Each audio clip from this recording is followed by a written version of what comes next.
মাঝে মাঝে আল্লাহ আমাদেরকে দুঃখ কষ্ট দিয়ে পরীক্ষা করতে চান, এগুলো আমাদের জন্য খারাপ নয়। এই দুঃখ কষ্ট বিপদ আমাদের কোমরকে সোজা করে, আমাদের পায়ের মাটিকে শক্ত করে। চিল্লায় বলেন ঠিক কিনা? প্রতিকূল পরিবেশে কিভাবে বাঁচতে হয় এই দুঃখ কষ্ট আমাদেরকে শিখায়। এজন্য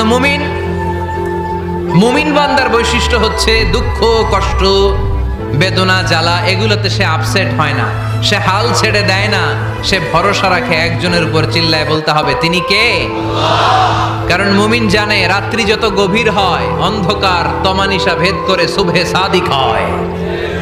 মুমিন জানে গর্ভবতী নারীর পেটের ব্যথা যেই দিন বাড়তে থাকে ওই দিনই নতুন মেহমান আগমনের সময় ঘনাতে থাকে। মুমিন জানে তার জীবনে দুঃখ কষ্ট বিপদ যত বাড়তে থাকে সুখের দিন কাছে আসতে থাকে। মাঝে মাঝে আল্লাহ আমাদেরকে দুঃখ কষ্ট দিয়ে পরীক্ষা করতে চান, এগুলো আমাদের জন্য খারাপ নয়। এই দুঃখ কষ্ট বিপদ আমাদের কোমরকে সোজা করে, আমাদের পায়ের মাটিকে শক্ত করে। চিল্লায় বলেন ঠিক কিনা? প্রতিকূল পরিবেশে কিভাবে বাঁচতে হয় এই দুঃখ কষ্ট আমাদেরকে শিখায়। এজন্য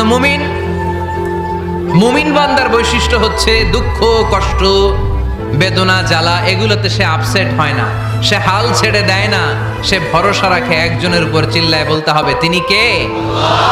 কারণ মুমিন জানে রাত্রি যত গভীর হয় অন্ধকার তমানিসা ভেদ করে সুবহে সাদিক হয়।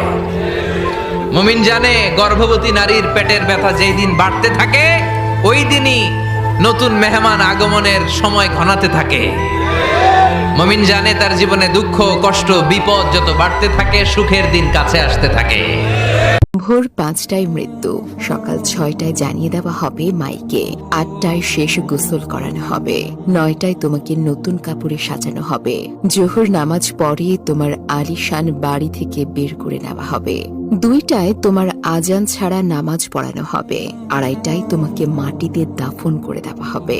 মাটি দেওয়া শেষে কেউ তোমার জন্য দোয়া করবে আর কেউ চলে আসবে। এটাই তোমার জীবনের শেষ আয়োজন। তো কিসের এত অহংকার? ভুলে যাও তোমার সব রঙিন স্বপ্ন, ফিরে আসো রবের দিকে। তোমার শেষ ঠিকানা এই 3.5 হাত মাটি, এটাই তোমার শেষ সম্বল।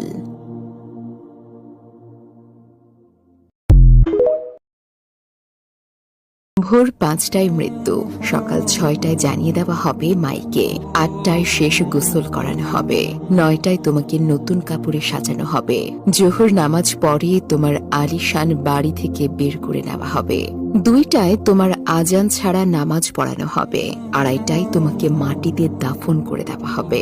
মাটি দেওয়া শেষে কেউ তোমার জন্য দোয়া করবে আর কেউ চলে আসবে।